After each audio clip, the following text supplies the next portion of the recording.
পরিসংখ্যান ব্যুরোর সর্বশেষ তথ্য অনুযায়ী প্রায় ১,১৮,০০,০০০ শিল্প প্রতিষ্ঠানের মধ্যে ৯৯%ই ক্ষুদ্র ও মাঝারি। স্থানীয় বাজারে পণ্য বিপণনের পাশাপাশি অনেক প্রতিষ্ঠানই করে পণ্য রপ্তানি, যাদের বেশিরভাগেরই নেই বন্ডসহ রপ্তানি সংশ্লিষ্ট অন্যান্য সনদ।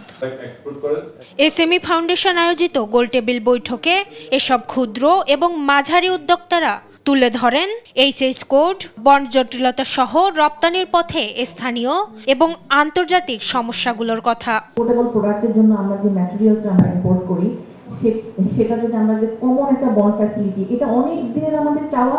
এটা আমার মনে হয় লেদারে এটা খুবই ইম্পর্টেন্ট, কারণ এখানে আমাদের ভ্যালু এডিশনের সুযোগ বেশি, আমাদের রেমিটেন্স আসবে বেশি, আমাদের রেমিটেন্স খরচ হবে কম। কারণ ওদের সাথে আমাদের যারা এসএমই আছে, ছোট বড় জুট ইন্ডাস্ট্রি, আমি নাম বলবো না যে ইন্ডাস্ট্রিগুলো আছে, তাদের ছায়াতলে পাশেই আমাদেরকে একটা ল্যান্ড দিয়ে কাজ করতে দিয়ে দেন, আমরা মেধা খাটাবো।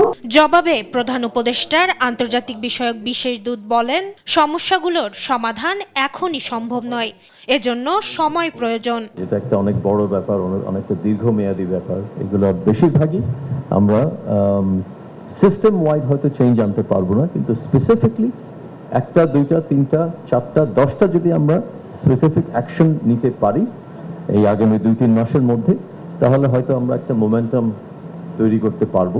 প্রধান উপদেষ্টার আন্তর্জাতিক বিষয়ক দূত বলেন, ক্রেডিট কার্ডে পণ্য ক্রয় বিক্রয় মূল্য পরিশোধে সরকারি কোনো বাধা নেই, তারপরও সমস্যা শনাক্ত করে সমাধান করা হবে। যেগুলো মোটা দাগে সলভ করা হয়তো যায়, সেটা আমরা একসাথে শুনি না, যেহেতু আপনাদের হয়তো একসাথে একটা ক্লিয়ার কনসিস্টেন্ট ভয়েস হয়তো বা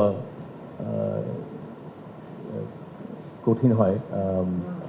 তো যেই কারণে হোক না কেন, আমাদের এখন একটা সুযোগ আছে। সমস্যা সমাধানে ক্যাম্পেইনিং ও যথাযথ মনিটরিং এর কোনো বিকল্প নেই বলেও মন্তব্য করেন লুৎফে সিদ্দিকী। মাকদুরা মিতি, দেশ টিভি, ঢাকা।